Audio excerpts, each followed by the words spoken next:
An arrest in a murder mystery, a case that went cold more than 40 years ago in Solano County. Tonight, the sheriff's office arrested 76-year-old Herman Hobbs. On the evening of October 19, 2004, a mother named Kyesha Brown, who was 28 years old, was found dead in her Las Vegas home. Her body had been beaten up and raped. The cops had only a thin trail of evidence and couldn't see anyone who might have done it. The officers never forgot about Kyesha, even after the case was closed.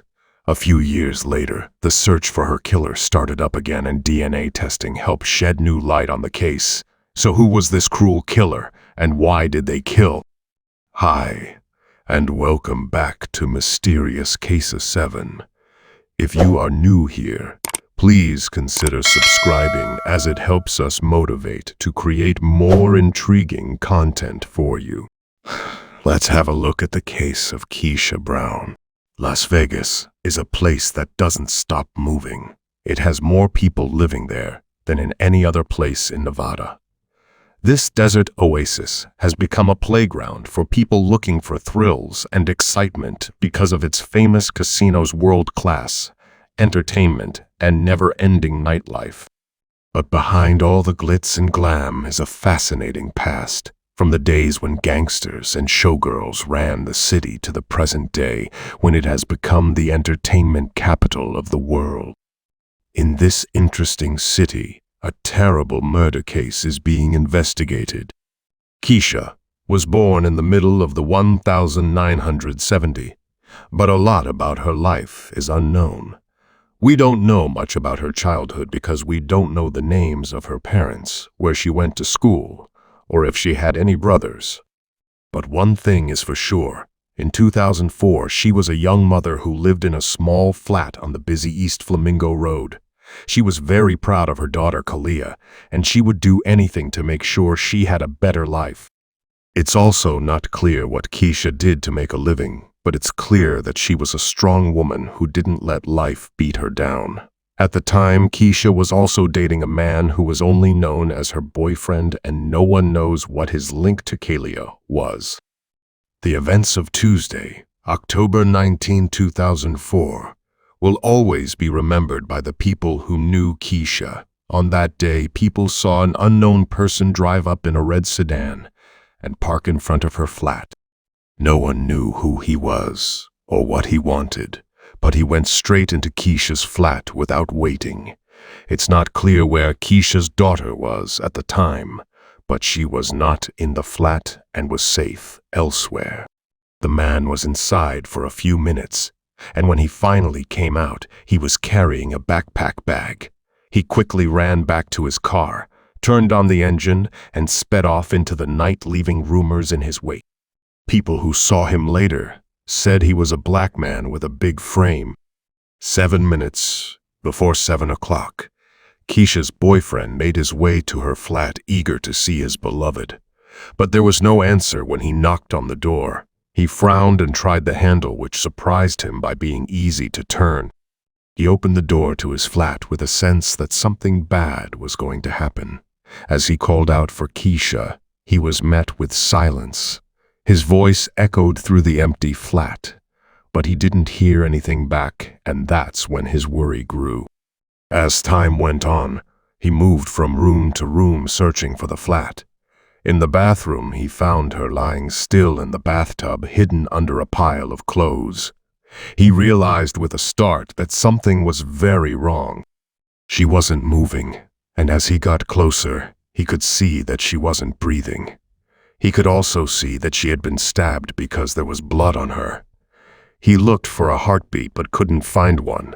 When Kyesha's boyfriend realized how bad the situation was, it made his heart beat faster. He knew he had to act quickly if he wanted to save her, so he sounded the alarm. Right away, worried neighbors began to come into the flat. When people heard the noise, the next few minutes were a blur of chaos and confusion as many people called the emergency line in a hurry to tell what had happened. As they waited for help to come, time seemed to stand still. At 7:13 p.m., the event was reported to the Las Vegas Metropolitan Police Department, which rushed to the apartment. When rescuers got there, they helped them, but it was too late. Kyesha could not be saved. Her body was carefully taken out of the flat and taken to a place where it could be examined. When the police got to the scene of the crime, they knew they had a lot of work to do.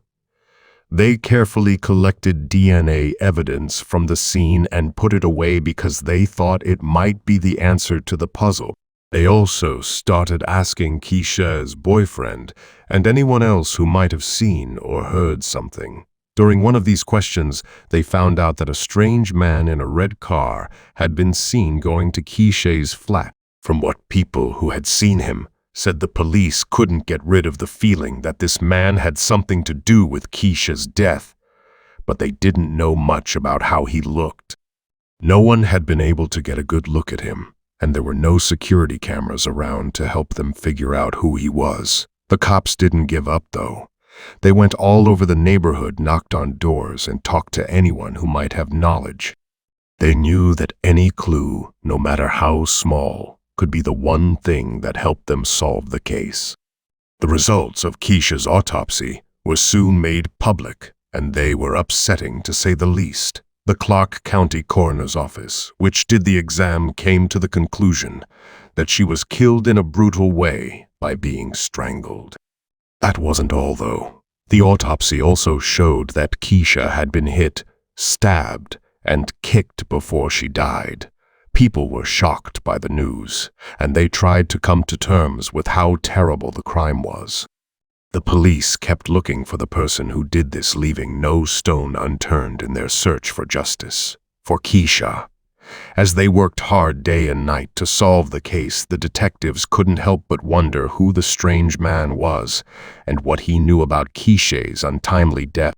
Even though they worked hard, the case was never solved. Kyesha's family was left to mourn her death and try to figure out who killed her. So cruelly, the case went cold as time went on. In August of 2022, Kyesha's unsolved murder case finally got a second chance when it was given to the Crime Cold Case Unit of the Las Vegas Metropolitan Police Department. The department chose to look back at the case and put some of its most experienced detectives on it. As the team started to look into the details of the case, Detective Dan Long found a new clue that had been missed before. He saw a pattern that he had seen in some of the cases he had looked into in 2005. Detective Dan had worked on a case before where 3 young women who had nothing to do with each other were killed on different dates. The 3 women were killed in the same way, and their bodies were left in the same place. Norman Flowers was the person responsible for all 3 crimes, and he is now serving 3 life sentences in jail. Norman's past as a thief was a terrifying and bloody story of terror. During the first few months of 2005, he went on a run of breaking into homes and then attacking people with violence. Sheila Quarles, who was 18, was his ex-girlfriend's daughter. She was the first person who was known to have been killed by him. Norman had been in jail for 10 years and had been let out twice. Sheila was killed about 20 days after he got out of prison for the last time. He broke into Sheila's flat on March 24, 2005, and beat her up badly in the bathroom. He beat her up badly and then choked her until she died. To add salt to injury, he left her body face up in the hot tub. He took her cell phone, bank, and jewelry before running away. In the weeks that followed, Norman took on the part of the helpful ex-boyfriend. He even suggested that Deborah go to counseling because she was so sad. She didn't know that the monster who killed her daughter was right in front of her. More than a month after the first attack, on May 4, 2005, Norman did it again. This time, he went after not just 1, but 2 women in only 8 hours. First, he broke into the flat of a 45-year-old woman named Marilee Coote, who had the bad luck to meet a bad person. Norman beat her up, hit her with a stick, and finally choked her to death. But he still had more to do. As the night went on, He went to Reina Gonzalez's 25-year-old flat where he stayed for a while. Like Marilee before her, Renea couldn't stand up to Norman's attack because of how hard it hit. Someone hurt her and choked her with a phone cord. A few days later, the cops talked to Norman, but he said he had nothing to do with the horrible murders. But the power of forensic proof was stronger than his lies. Detectives were able to find him thanks to the DNA they found on Marilee's body. His rule of terror ended on June 6, 2005, when he was arrested and charged with killing Marilee. There was a lot of proof against Norman, and the police were able to link him to the deaths of Sheila and Rena. Norman went to court in 2008 for killing Sheila. The prosecutors wanted to give him the death sentence, but Norman's family asked the jury to spare his life. They said that when Norman was a child, he was beaten and raped, which left him traumatized and insecure. In spite of what his family said, the jury found Norman guilty and gave him a sentence of life in jail without the chance of parole.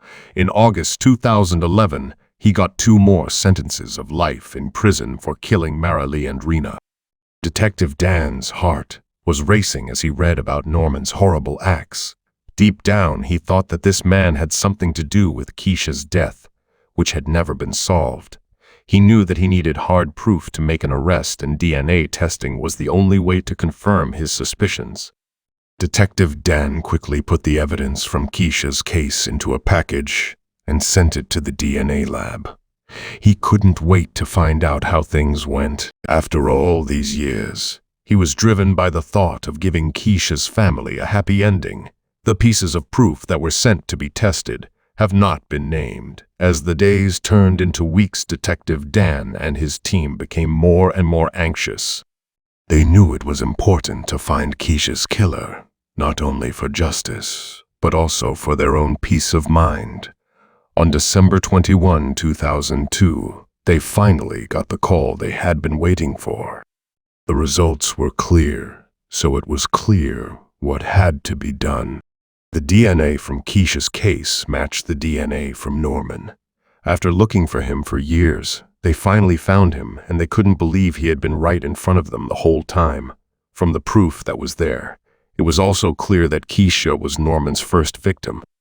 After this, the agents started to think of a way to bring Norman to justice for the murder. They didn't have to look for him because he was serving 3 life sentences at the High Desert State Prison in Nevada.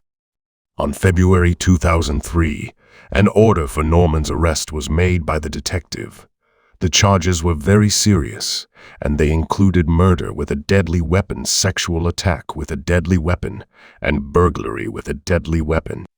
The officers were determined to find Norman no matter what or where he was, and make him pay for what he had done to Kyesha.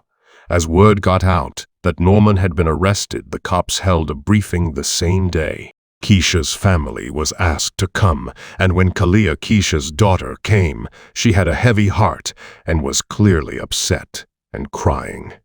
She thanked the cops for making her feel like she could move on with her life. The murder of Kyesha is a sad reminder of how dangerous our neighborhoods can be. Even though Kyesha's death was very sad, her family and friends were comforted by the fact that Detective Dan and his team never stopped trying to find the truth. But the case also brings up questions about the problems with our justice system and the need for better programs to avoid and help people who have been hurt. Let's have a look at another case of Nancy McEver. On January 2, 1983, a cold winter morning, Nancy McEver, whose maiden name was Pepper, died in her home in the Durham neighborhood of Washington County, Oregon. She was 28 years old. No one thought there was something wrong, and it was thought that she killed herself. The case went cold because it was thought that Nancy had killed herself, and her family tried to come to terms with her death. After 40 years, new information came out that changed the whole way the case went. In 2023, the case of Nancy McEver was finally solved, and no one knows what happened. What happened that day to Nancy? What new information helped the cops solve the case after 40 years? Washington County is the second most popular county in Oregon, which has 36 counties in total. It is part of the Portland metro area and has the second most people. People like to live in Washington County, Oregon because it is away from the busy towns and has beautiful scenery and lots of greenery. The best things about this area are the beautiful hills and mountains, the friendly people, and the old-fashioned houses.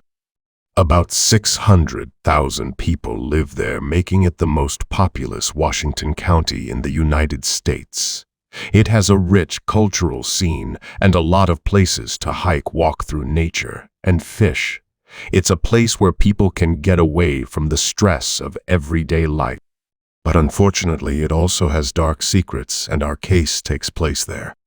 In 1955, Nancy McEver, whose maiden name was Pepper, was born in Oregon. Lenore Pepper, Nancy's mother, is now 97 years old.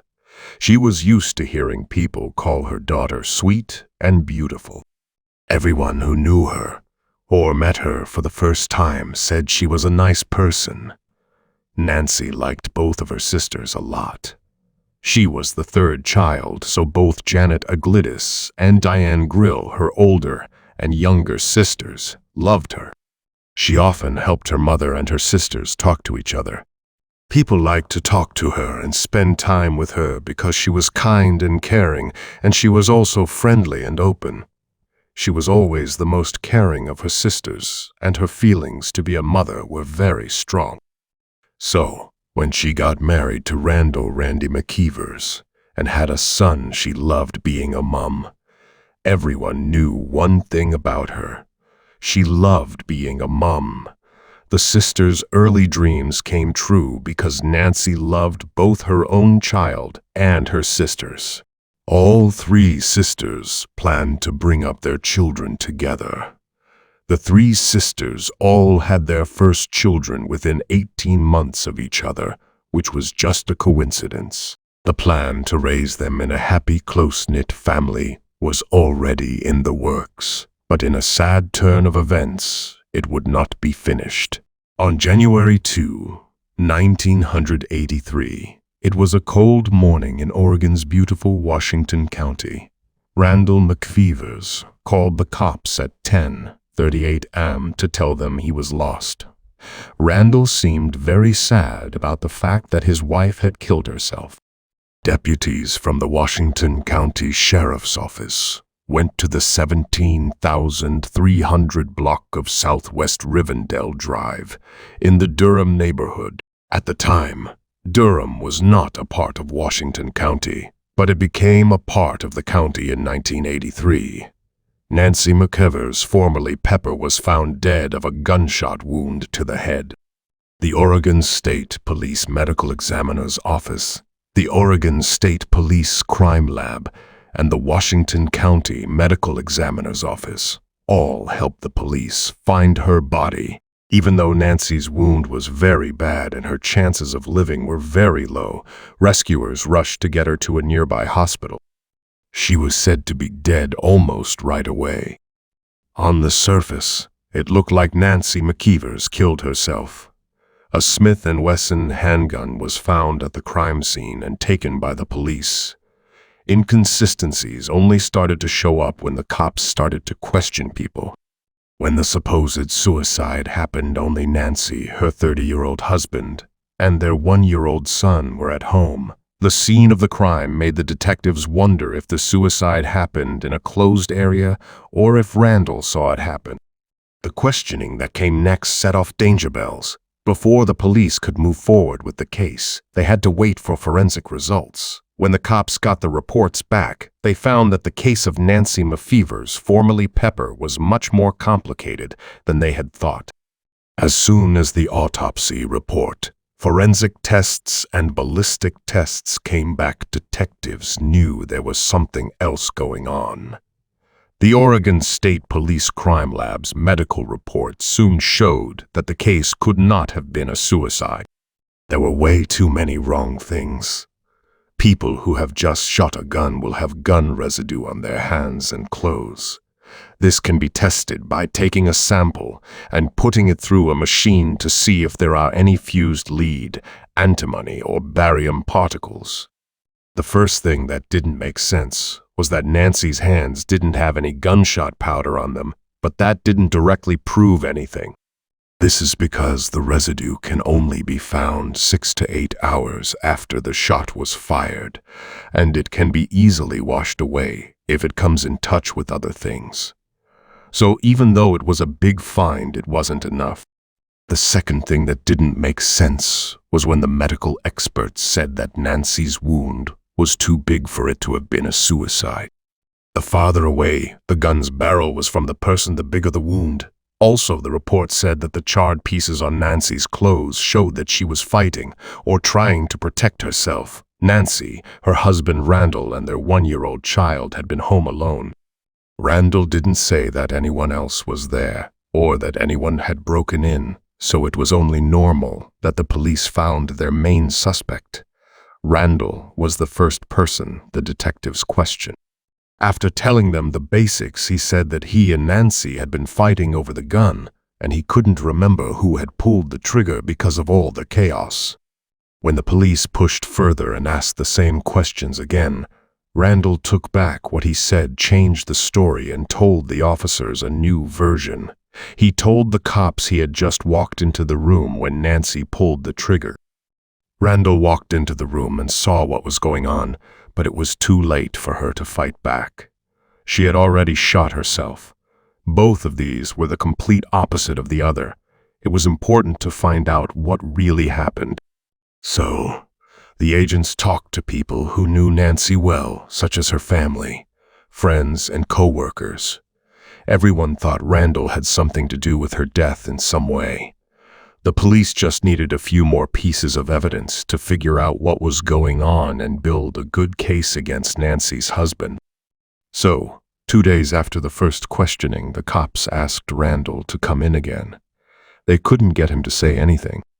Then Randall's parents went to the police station and told the officers that their son was ready to take a polygraph test to show that he was innocent. But Randall didn't show up for the test that was planned. By April, he was no longer helping the cops at all. The cops called the case of Nancy McEver's supposed suicide cold because they had no new information or leads.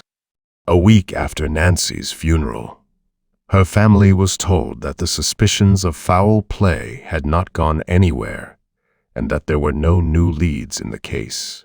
So, the family did their best to move on from this sad time. After she died in 1983, not only did her son miss out on all the love that Nancy could have given him, but so did her whole family. They were very upset by what they heard. Nancy was such an important part of their lives that when she died, they were never the same again. When Nancy's family heard she had died, they just couldn't believe it. She was a happy, easygoing person who loved everything about being a mom. Her family couldn't believe that Nancy shot herself while her son was still in the house. She would never have done something like this that would have put her so far away from her son. Nancy's mother, Lenore Pepper, didn't believe that Nancy had died. She thought Randall was up to something, but she couldn't say anything. She had already lost her daughter. So when the cops said there was no evidence of wrongdoing, Lenore Pepper stopped worrying. Randall had to take care of his 1-year-old son even though he was not in jail. Lenore didn't want to make something happen that she didn't know how to deal with. She had a lot of questions about Randall, but she didn't say anything to protect her grandson in case her worries and questions were wrong. Nancy's mother and everyone else who knew her thought it couldn't have been a suicide. But until the police told them otherwise, they didn't know for sure. Nancy's sister thought it was a terrible mistake that never should have happened. She was only 28 when she died. In an instant, all of her hopes, dreams, and happiness were gone. The case of Nancy McEver's had been closed for such a long time that no one thought the police would look into it again. In August 2022, the cold case investigations were led by the cops in the Violent Crimes Unit. When they looked at Nancy McEver's case file, they knew that justice had to be done. No one even knew that Nancy hadn't killed herself. She had been killed in cold blood. Before going on, the police looked over the evidence they had already found. Detective Anil Sarek, who was part of the team that was looking into the case, said that it was not well looked into. In the 1983, the police work wasn't very good, and since the agent in charge in 1983 had already died, there was no way to find out why the case was left unsolved for so long. The Forensic Science Unit of the Washington County Sheriff's Office looked at the data from 1983 again, and the results were the same as the first time. It was totally ruled out that Nancy could have killed herself. Now, the cops thought that Nancy McEver's death might have been caused by domestic violence. Investigators didn't tell the public about the new leads they were following because they didn't want to invade the family's privacy. Around 20 people were interviewed by the police. Some of them were deputies, detectives, firemen, and family members who were at the scene in 1983 or had a lot to do with the case. Nancy's story was still alive, even after 40 years. As more proof came to light, it became clear. After all these years, Nancy's file said that when the cops talked to people who knew Nancy and Randall, they found out that he had planned to kill Nancy because she wanted to get a divorce and leave him. One of the investigators on the case, Anil Sarek, was surprised that nothing was done in the 1980s, even though there was clear proof. He said why they did the things they did. I can't tell you, but finally everything was falling in place, and Randall was slowly but surely turning out to be the prime suspect in the murder of Nancy McEver. At this time, Randy was living in Tigada City in Oregon, 10 miles south of Portland. The police approached him at his house in January 2023 and questioned him about the incident.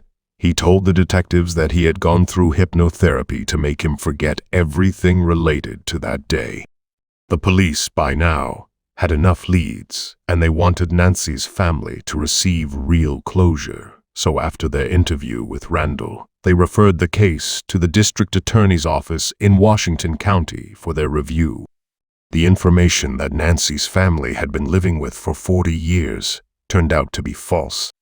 While there had been enough twists in the case of Nancy McEver, till this point police were shocked to find out that Randall had taken his own life on February 8, 2023. He also wrote a note in which he denied any responsibility for Nancy's death. On February 8, 2023, he also wrote a note in which he denied any responsibility for Nancy's death.